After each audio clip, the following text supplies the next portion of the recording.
1 puck, 2 puck,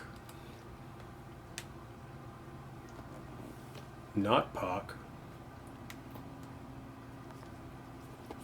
and the Poontang clan. And of course, this nut sack of a cat. Looks like a ball sack. Anyways, in today's video, we're going to be covering a hood classic, Instant Ramen. We're going to be elevating your instant ramen experience for under 10 bucks. We've got a couple chicken thighs here because there's no such thing as a breast in the hood. We got some cabbage, some green onions, and a cat taking a shit here. He's a little bit bunged up, as you can see. He's desperately scraping at the walls. That's why you put cabbage into your ramen, so it can scrape at your internal walls and help you push out that loaf you've been meaning to push out. We're going to preheat our oven to 350. You'll see why here in a bit. But let's start off with some freshly washed cabbage. Let's take the top off, shall we? We've been edging all day, so we may as well take the edge off this cabbage here. And just, don't count them. I'm not counting them. I'm just looking through them to see if there's any little bugs or pieces of dirt, because we did just wash it. We've got green onion here, because of course no ramen is complete without a full stock of green onions, because why not? Tastes really good. Got a nice little crunch if you got a nice sharp knife. So just get those nice and chopped up like we normally do. Again, we're going to be trying to elevate our instant ramen game here. It's very simple stuff that we're doing. Most of the stuff I have laying in my pantry, minus the chicken, of course. We're going to take our grease-proof or our parchment paper and cut this into a kind of like squares or rectangles or whatever your favorite shape is. Rhomboid, rhombus, who knows, but we got the chicken thigh here. This is why we preheat the oven. So we're basically going to cut this down so we could sandwich the skin of the thighs. We're not letting any of this go to waste. We're going to be using that whole thigh. It does have the bone in. You don't have to get the bone in. And of course you can use breast, but like I said, there's no breast in the hood. It's only thighs. We only got chicken thighs out here. So grab your skin, stretch it out kind of like you would with your testicle sack when you're trying to show your partner the old bat wing. Some people know me as Bruce Wayne in my personal life because I'm notorious for stretching my wing.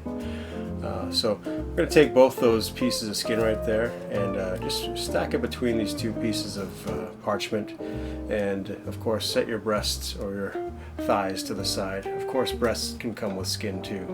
We're going to put it in two heat-proof apparatuses. I'm just going to use 2 frying pans, and we're going to throw them in here. You want the kind of topwards pressure down to push down the skin. Nothing like a big old heavy-duty press down on top of your bat-winged skin. So we're going to cut the fat off. Don't worry, we will be using this fat for other things. And basically we're going to just take the bone out of the thigh as well, because we don't need it for the actual soup itself, but we will be using it for another preparation. So just kind of run your knife along the edge of the bone until you don't want to penetrate all the way through, but you want to be able to get your thumb in there, and you can just kind of sort of release the rest of it with your thumb. Just scrape as close to the bone as possible so you can salvage as much meat. Take a little bit off there, a little bit out the bottom as well.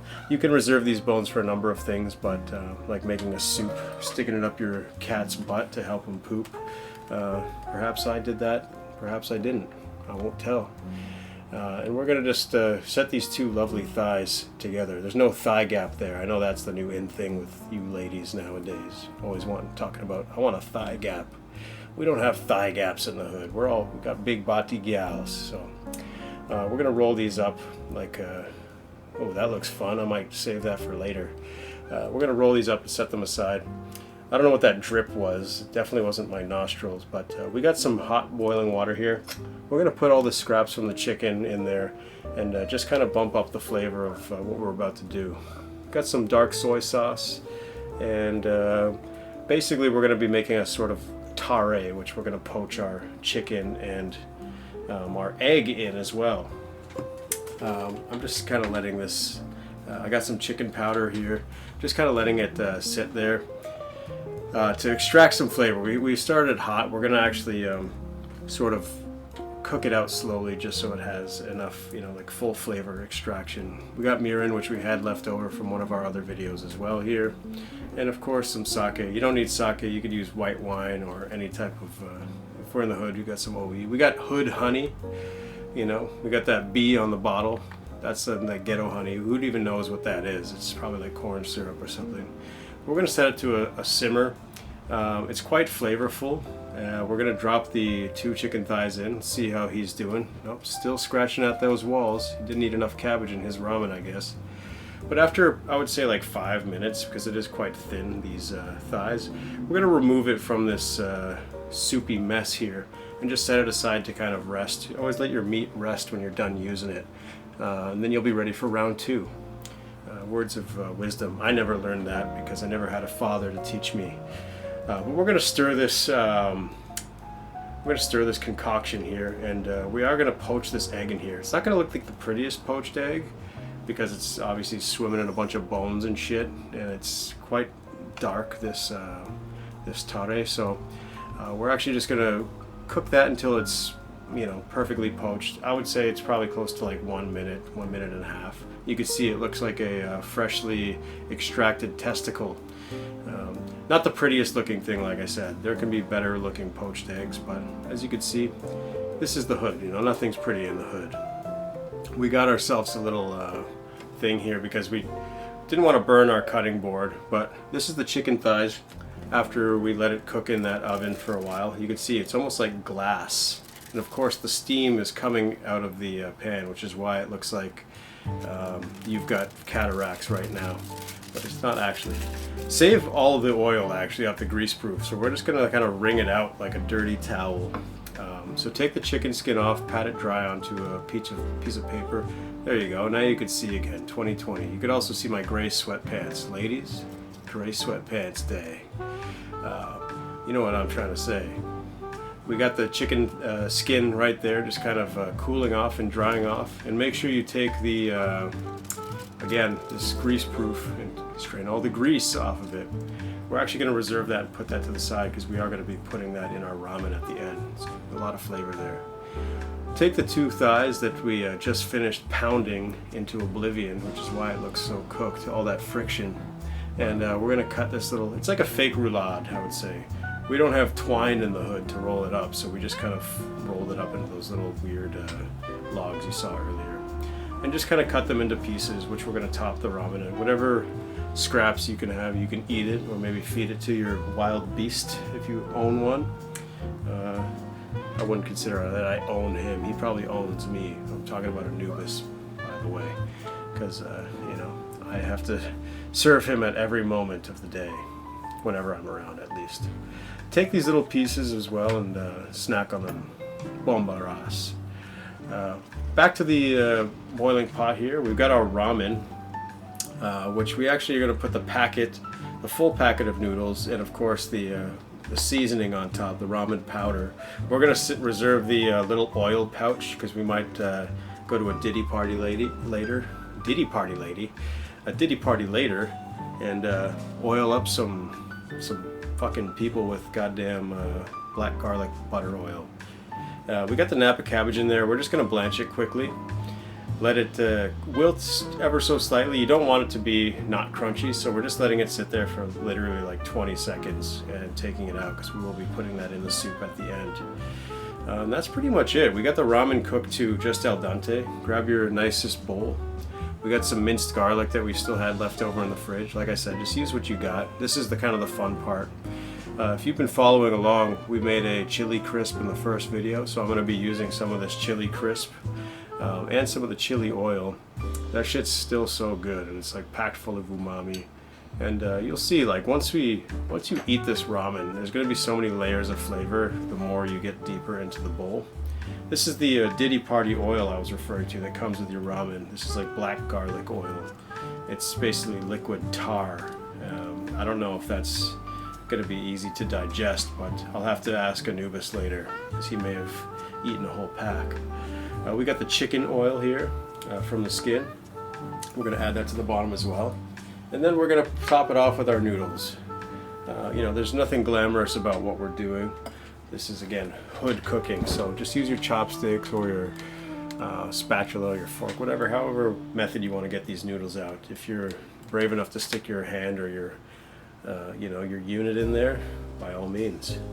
So get as many of the noodles out as you want. You could even just use a strainer. I'm just being foolish right now.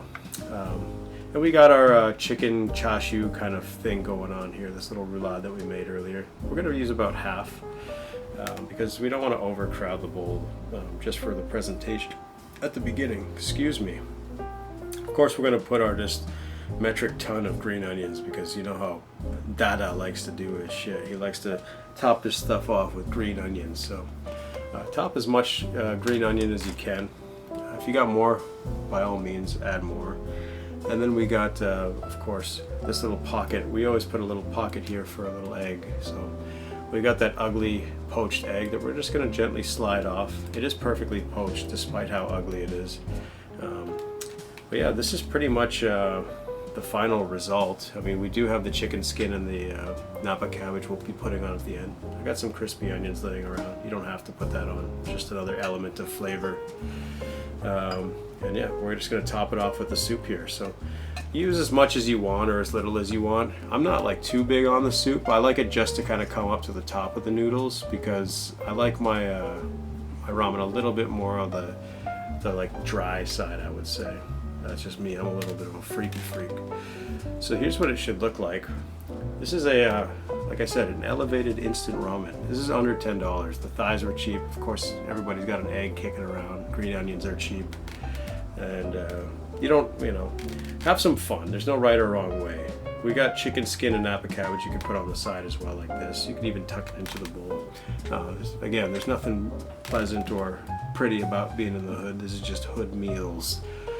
We're going to be doing more hood videos, but let's give this bowl a whirl, shall we? It's been sitting here just steaming up and overcooking.